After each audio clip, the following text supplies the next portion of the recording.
بسم اللہ الرحمن الرحیم نحمده ونصلی علی رسوله الکریم اما بعد بسم اللہ الرحمن الرحیم۔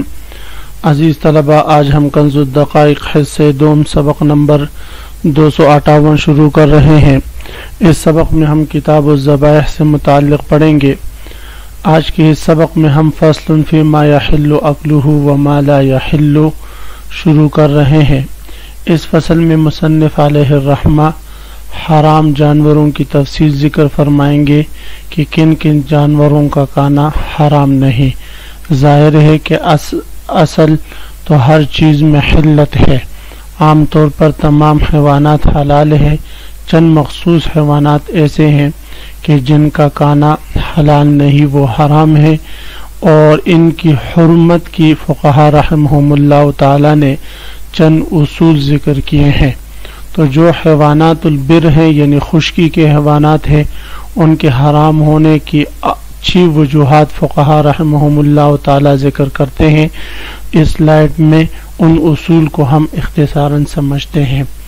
مبنی عدم حل الحیوانات البر علی اصول ستۃ، خشکی کے حیوانات کی عدم حلت کی بنا 6 اصول پر ہے۔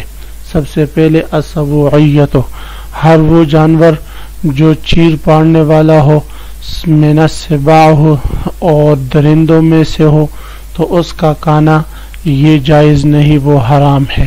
تو گویا سبوعیت، درندگی، یہ جانور کے حرام ہونے کے لیے پہلی علت اور سبب ہے۔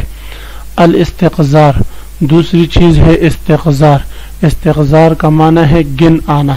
ہر ایسا جانور جو گندگی کھاتا ہو، جس سے کھانے میں انسان گن محسوس کرتا ہو اور اس سے انسان کی طبیعت کھانے کو نہ چاہتا ہو، تو ایسے جانور کا کھانا بھی حرام ہوتا ہے۔ استقذار یہ دوسری علت ہے جانور کے حرام ہونے کی۔ تیسری علت الخبث، خباثت اور خبیث ہونا۔ قرآن میں بھی اللہ رب العزت ارشاد فرماتے وَيُحَرِّمُ عَلَيْهِمُ الْخَبَائِث، جتنے بھی خبائث اور خبیث جانور ہیں، گندگی کھانے والے ہیں، ان کا کھانا بھی حلال نہیں۔ اور چوتھے نمبر پر ورود النس، جس جانور کے حرام ہونے پر نس وارد ہوئی ہو تو اس کا کھانا بھی حلال نہیں۔ اور پانچواں سبب الکرامت، کسی انسان کسی بھی چیز کی حرمت اس کی کرامت کی وجہ سے ہو، مثلا انسان کی حرمت اس کی کرامت کی وجہ سے ہے، بنی آدم کی حرمت، تو اس کا کھانا بھی حرام ہے۔ النجاست، اور آخری قسم جو ہے وہ نجاست ہے۔ تو جو نجاست ہو، نجس ہو اور نجس العین ہو، تو فرماتے اس کا کھانا بھی حلال نہیں۔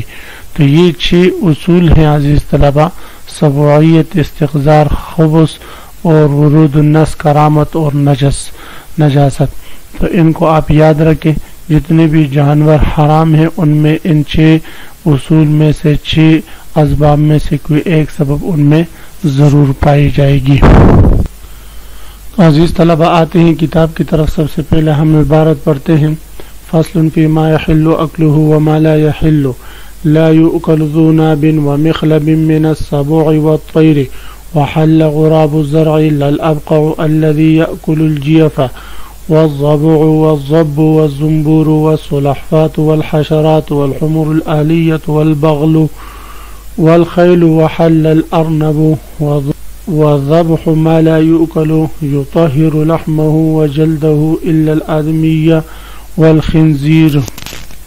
ان جانوروں کے احکام کے بیان میں جن کا کھانا حلال اور جن کا کھانا حلال نہیں، ان جانوروں کی تفصیل کے بیان میں جن جانوروں کا کھانا حلال اور جن جانوروں کا کھانا حلال نہیں۔ تو فرماتے ہیں لا یؤکل، نہیں کھایا جائے گا، مجہول کا صیغہ ہے کہ لا یؤکل، نہیں کھایا جائے گا، ذو ناب، ہر ذی ناب جانور۔ ذو ناب آگے من السبوع، سبوع یہ سین کے فتح اور با کے ضمہ کے ساتھ دونوں کے فتح کے ساتھ اور با کے سکون کے ساتھ یہ تینوں طرح پڑھا جاتا ہے، من السبوعی، من السباعی اور من السبعی، تینوں طرح اس کو پڑھنا یہ درست ہے۔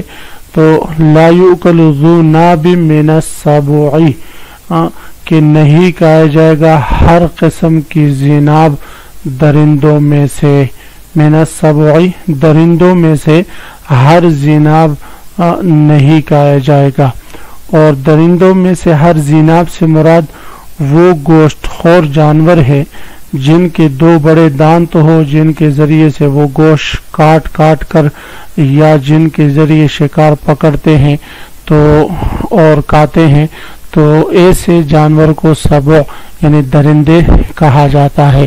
تو ایسے درندوں کا کھانا جو ہے یہ شرعاً جائز نہیں، اور ان کے عدمی جواز کی وجہ یہ آپ صلی اللہ علیہ وسلم کی حدیث شریف ہے کہ آپ صلی اللہ علیہ وسلم نے خیبر کے موقع پر نہا عن اکل کل ذی ناب من السباع، آپ صلی اللہ علیہ وسلم نے خیبر کے موقع پر ہر قسم کے درندے کے کھانے سے منع فرمایا۔ تو اس لیے فرماتے ہیں کہ لا یأکل ذو ناب، لا یؤکل ذو ناب من السبع، درندوں میں سے ہر ذی ناب بڑے دانتوں والا جانور نہیں کہا جائے گا۔ فلا یؤکل مخلب من الطیر، اصل عبارت یوں ہے، اور اسی طرح پرندوں میں سے ہر ذی مخلب پرندہ بھی نہیں کہا جائے گا۔ پرندوں میں سے ذی مخلب سے مراد وہ پرندے ہیں جو اپنے تیز پنجوں سے شکار مارتے ہیں اور پھر اس کو اپنی چونچ سے کھاتے ہیں۔ تو جس پرندے کے پنجے تیز ہو، مثلا باز ہے، چیل ہے وغیرہ ذالک، ان کے کھانے سے بھی آپ صلی اللہ علیہ وسلم نے منع فرمایا ہے۔ حدیث شریف میں آتا ہے کہ خیبر کے موقع پر آپ صلی اللہ علیہ وسلم نے خاطفہ نامی پرندے کو حرام قرار دیا، اور خاطفہ سے مراد وہ پرندہ ہے جو ہوا سے حملہ کر کے کسی بھی چھوٹے جانور وغیرہ کو اچک لیتا ہے، یعنی جس طرح کی باز ہے، چیل وغیرہ ہے، تو ان کے کھانا سے آپ صلی اللہ علیہ وسلم نے منع فرمایا، لہذا یہ نہیں کھائے جائیں گے۔ تو فرماتے لا یؤکل ذی ناب، نہیں کھائے جائیں گے ہر دانت والا، من السبع درندوں میں سے، وذو مخلب اور ہر تیز پنجوں والا، من الطیر پرندوں میں سے، یہ جانور نہیں کھائے جائیں گے۔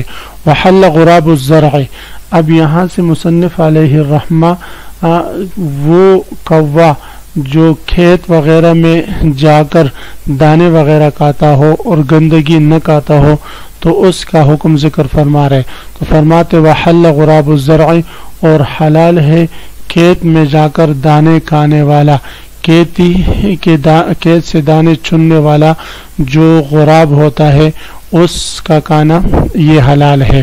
عزیز طلبہ یاد رکھو کہ غراب کی فقہا رحمہم اللہ تعالیٰ تین قسم ذکر کرتے ہیں۔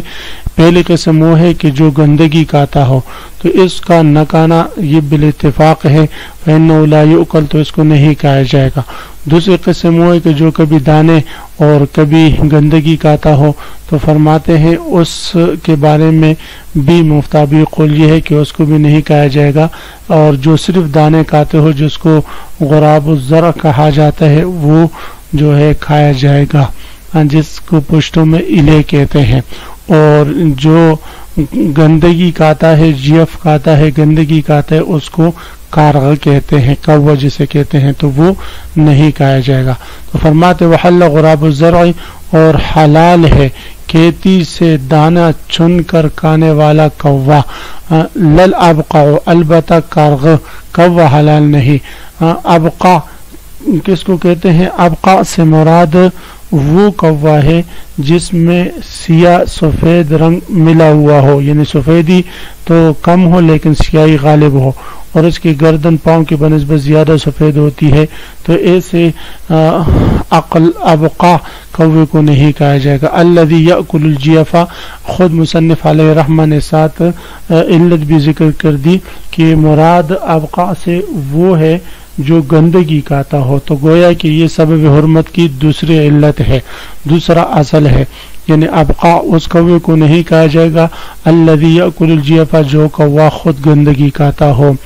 والضبع، والضب، اور ضبع اور ضب، ضبع ضاد کے فتح کے ساتھ اور با کے ضمہ کے ساتھ، یہ بجو کو کہتے ہیں جو درندوں کی جنس میں سے ہے.